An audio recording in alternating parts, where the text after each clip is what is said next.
একের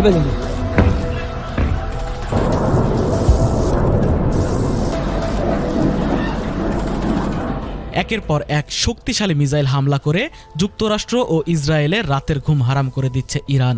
প্রতিটি রাতেই ইরানের বিপ্লবী গার্ড বাহিনী ইসরায়েলে মিসাইল হামলা চালাচ্ছে। এবার একসাথে আরব আমিরাত, কুয়েত এবং বাহরাইন এই 3 দেশের মার্কিন ঘাঁটিতে হামলা চালিয়েছে ইরান। আর এই হামলার পর দিশেহারা হয়ে পড়েছে মার্কিন সৈন্যরা। এসব মার্কিন ঘাঁটিতে হামলার পাশাপাশি ইসরায়েলের দিকে 30টি শক্তিশালী ব্যালিস্টিক ক্ষেপণাস্ত্র নিক্ষেপ করেছে ইরান। আর এগুলোর ওজন সবগুলো 1 টনের উপরে বলে জানিয়েছে ইরানের IRGC। এই হামলার পর ইসরায়েলের গুরুত্বপূর্ণ এয়ারস্পেস ব্যবস্থা সম্পূর্ণ ধ্বংস হয়ে গেছে। রাতের এমন হামলায় আতঙ্কে ঘর ছেড়ে পালাচ্ছে ইসরায়েলিরা।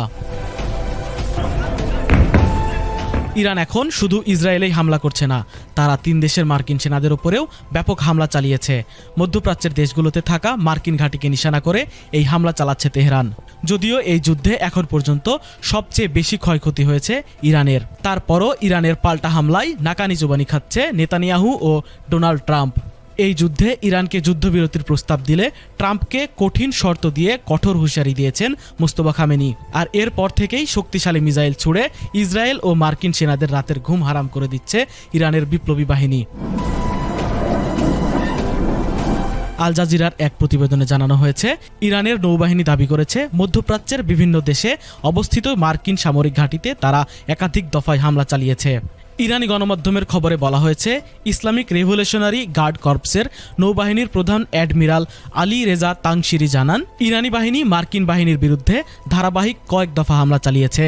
এই হামলার ফলে যুক্তরাষ্ট্রের প্যাট্রিয়ট রাডার ব্যবস্থা, যুদ্ধবিমান এবং বিমানের জ্বালানি মজুত রাখার ট্যাঙ্ক ধ্বংসস্তূপে পরিণত হয়েছে বলে জানা গেছে।